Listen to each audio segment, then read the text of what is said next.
Assalamualaikum warahmatullahi wabarakatuh. Selamat pagi, salam sejahtera bagi kita semua. Apa kabar anak-anak peserta MPLS SMA Nusantara? Semoga kita semua pada hari ini selalu dalam keadaan sehat walafiat. Perkenalkan, saya Alisa Pratiwi sebagai moderator pada hari ini yang akan membahas atau mengobrol bersama Bu Mariati mengenai adaptasi kebiasaan baru. Mangga Ibu. Ya, terima kasih Bu Alisa.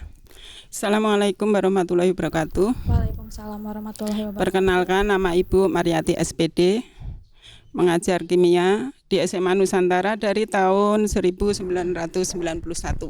Ya kurang lebih lah, udah 30 tahun.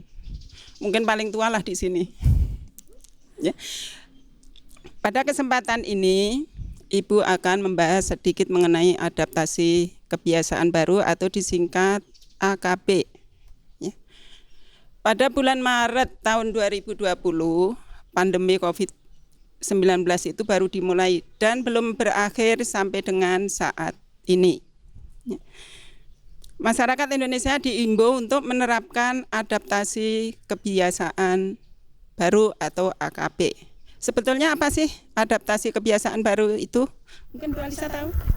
Belum Bu ya, kita masih agak-agak samar-samar gitu Bu ya. Coba bisa Ibu jelaskan Bu, apa itu adaptasi? Mungkin sering mendengar apa itu AKB, adaptasi kebiasaan baru. Sebetulnya itu istilah dari pemerintah yang digunakan untuk kegiatan selama masa pandemi COVID-19. Ya. Pada masa adaptasi kebiasaan baru, ya, masyarakat tidak lagi bisa kembali pada kehidupan normal seperti sebelum adanya pandemi, tapi harus menciptakan normal baru dengan cara beradaptasi. Ya. Sekarang bagaimana cara menerapkan adaptasi kebiasaan baru? Mungkin anak-anak itu pernah mendengar, kalau dulu itu namanya new normal, tapi sekarang diganti dengan adaptasi kebiasaan baru. Nah, cara menerapkan adaptasi kebiasaan baru. Yang pertama, wajib memakai masker kalau lagi beraktivitas di luar rumah. Yang kedua, mengukur suhu badan menggunakan termogan sebelum masuk ke tempat tertentu. Jadi misalnya nanti kalian ke sekolah, sebelum masuk itu diukur suhunya berapa.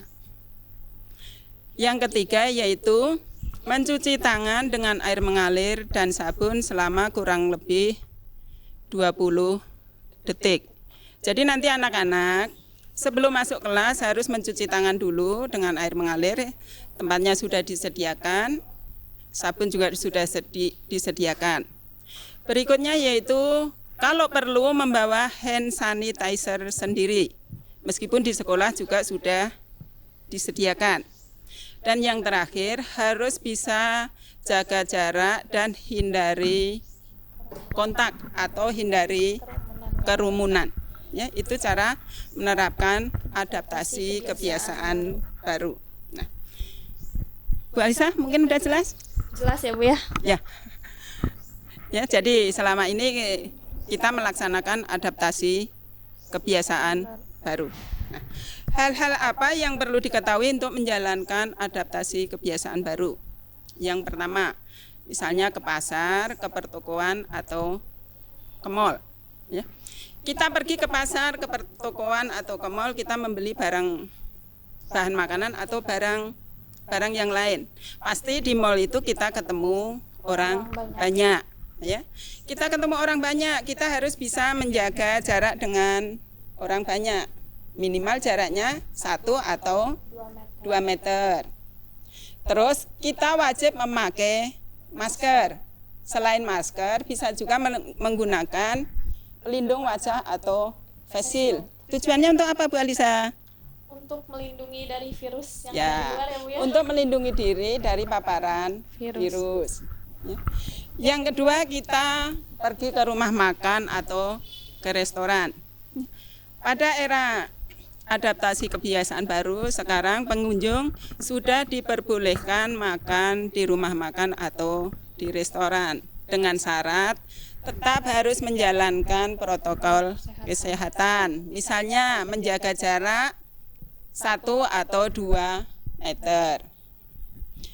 Terus kalau kita tidak yakin akan standar kebersihan yang dilaksanakan di restoran, kita bisa membawa sendiri alat makan dari rumah. Misalnya sendok garpu kita bawa sendiri.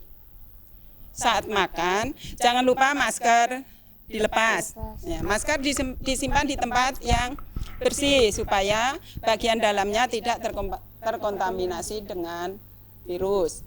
Ya, itu kita di rumah makan, tapi tetap dibatasi pengunjung cuma berapa persen. Ya.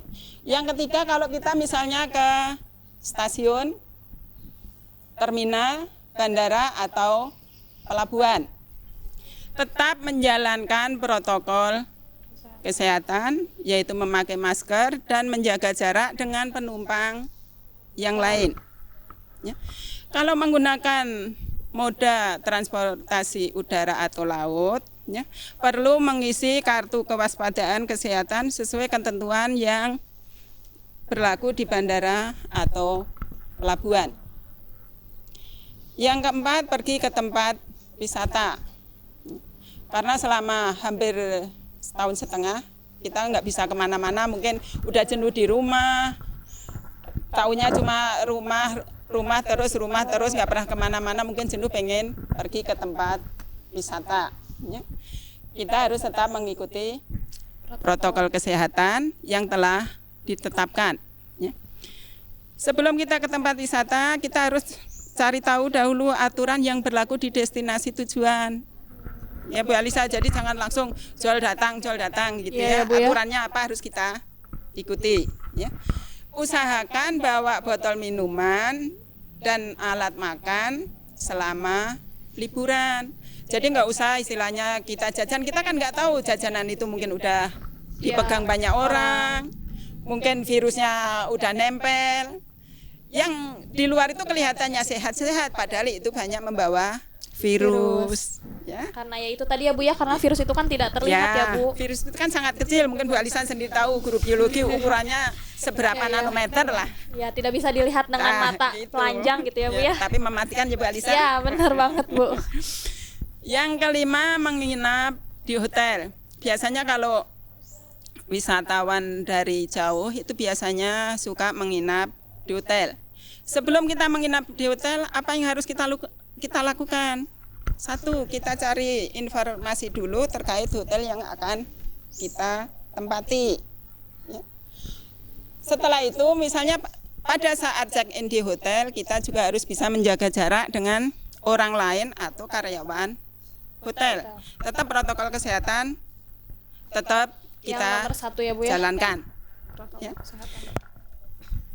Ketika sudah sampai di kamar, kalau bisa barang-barang yang ada di kamar kita semprot pakai desinfektan yang kita bawa sendiri. Terus bawa peralatan mandi, kalau bisa ya alat makan juga bawa sendiri supaya lebih aman. Kita harus bisa menjaga diri sendiri. Nah, yang keenam, kalau pergi ke sekolah, kira-kira apa kalau pergi ke sekolah Bu Alisa? Pasti sih yang utama tetap ya Bu ya prokes, dan untuk jaga diri kita paling ya itu bawa hand sanitizer. Terus kita cuci tangan sebelum nanti masuk ke kelas. Terus cek suhu yang tadi udah bilang, paling gitu ya Bu ya. Jadi kalau anak-anak ke sekolah itu harus pakai masker yang sesuai dengan ukurannya. Datang kan anak langsung diukur suhunya berapa. Kalau suhunya di atas 37,5 mungkin disuruh pulang dulu lah sampai sampai sehat. Didiemin dulu ya Bu ya 30 menit. Soalnya kan takutnya biasanya karena efek perjalanan bisa jadi naik suhu tubuh. Ya, apalagi kalau misalnya yang naik angkut, kita kan nggak tahu di dalam angkut itu orangnya sehat atau enggak, kan kita juga nggak tahu ya. Sampai di sekolah, setelah diukur suhu, cuci tangan dengan dengan sabun dan air yang mengalir. Telah disediakan tempatnya. Kalau perlu bawa hand sanitizer sendiri, simpen di tas. Terus bawa bekal makanan dari rumah, makanan yang sehat. Jadi tidak boleh jajan ke kantin. Kalau nanti jajan ke kantin bisa menimbulkan kerumunan. Antara satu orang dengan orang lain kita nggak tahu apakah sehat. Meskipun kelihatannya sehat bisa juga membawa virus. Yang ketujuh, ini sekarang jadi tren selama masa pandemi yaitu olahraga. Ada yang di tempat umum, ada yang di tempat kebugaran. Termasuk ibu selama pandemi ini sering kali tiap pagi jalan kaki. Sehari itu kurang lebih 9.000 langkah, ya. Tapi ya karena mungkin selama ini cuma jalan-jalan aja, yang penting supaya sehat. Sebetulnya ada aturan, ya. Kalau untuk jalan kaki itu jaraknya 5 meter dengan teman. Kalau lari itu jaraknya 10 meter. Kalau naik sepeda jaraknya 20 meter.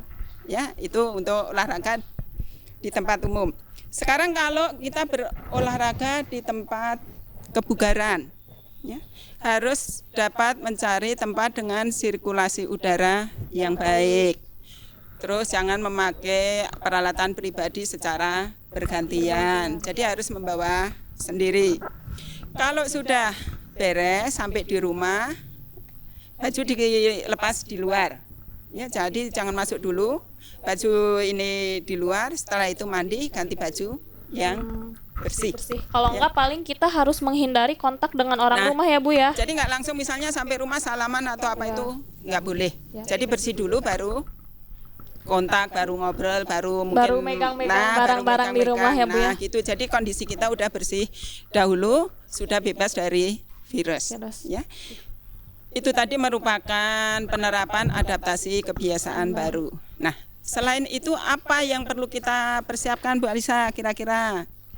Persiapkan untuk apa Bu maksudnya? Setelah tahu penerapan adaptasi kebiasaan baru, misalnya kita makan harus makanan yang sehat, sehat dan bergizi. Terus apa lagi? Ya itu yang tadi Bu ya, kita harus rajin olahraga. Ya. Terus ternyata walaupun sekarang sedang pandemi, tapi kita bisa ya Bu ya berolahraga bareng-bareng, asalkan dengan sesuai aturan yang tadi Ibu jelaskan ya Bu ya. Pokoknya menjaga jarak, masker tetap dipakai. Ya, kuncinya di situ ya Bu ya, menjaga jarak dan menggunakan masker. Masker, ya. Jadi selain menerapkan adaptasi kebiasaan baru, makanlah makanan yang bergizi, istirahat yang cukup. Istirahat yang cukup itu berapa jam Bu Alisa? 6-8 jam ya Bu ya? 6-8 jam. Bisa mengelola stres dengan baik. Jadi jangan ada berita gini-gini kita kepikiran. Nah, itu malah bisa menurunkan daya tahan tubuh kita. Jadi kalau kita bisa mengelola stres dengan baik, ya, untuk menjaga daya tahan tubuh agar terhindar dari COVID-19 maupun dari berbagai virus atau penyakit yang lain. Jadi sebenarnya penyakit itu timbulnya dari kita sendiri. Kita dengar kabar, aduh teman gini, kita kepikiran, akhirnya stres. Nah, kita stres, daya tahan tubuh kita langsung turun, langsung drop. Jadi apa-apa itu gimana kita mengelola jiwa kita. Ya. Nah mungkin itu ya Bu ya yang bisa digarisbesari untuk anak-anak, karena kan apalagi zaman sekarang itu banyak, apalagi usia remaja gitu Bu ya, banyak kalau bahasa gaulnya mah katanya overthinking Bu. Jadi banyak anak-anak muda yang sekarang yang sering begadang dengan alasan dia overthinking Bu. Nah ternyata hal itu nggak baik ya Bu ya untuk kesehatan. Itu, sekarang misalnya anak tidur sampai jam 4, kan harusnya malam itu waktunya untuk tidur, bukan waktunya untuk begadang lah. Sekarang jam 4 baru tidur, bangun-bangun jam 9 itu malah bisa kepala kita jadi pusing, kita jadi sakit. Jadi memang kitanya sendiri yang harus bisa mengelola jiwa kita. Benar banget Bu. Ya. Mungkin itu aja materi dari Ibu, adaptasi kebiasaan baru. Ingat anak-anak, jalankan protokol kesehatan. Bawa masker, cuci tangan, bawa hand sanitizer, ya. Dan jaga jarak, hindari kontak atau hindari kerumunan. Sekian materi dari Ibu, mudah-mudahan ada manfaatnya untuk khususnya untuk saya sendiri dan umumnya untuk anak-anak dan guru yang lain. Sekian. Wabillahi taufiq wal hidayah. Wassalamualaikum warahmatullahi wabarakatuh. Waalaikumsalam warahmatullahi wabarakatuh. Ya, terima kasih Bu Mar atas materi yang telah dikasih kepada kita semua. Di sini saya akan sedikit menyampaikan kesimpulan dari materi yang telah disampaikan oleh Bu Mariati. Nah, jadi adaptasi kebiasaan baru di era pandemi COVID ini, kita semua harus menerapkan adaptasi atau membiasakan adaptasi kebiasaan baru. Apa aja sih adaptasi kebiasaan baru yang harus kita terapkan? Yang pertama, menggunakan masker. Yang kedua, menjaga jarak. Dan yang ketiga, selalu mencuci tangan dengan sabun minimal 20 detik atau menggunakan hand sanitizer.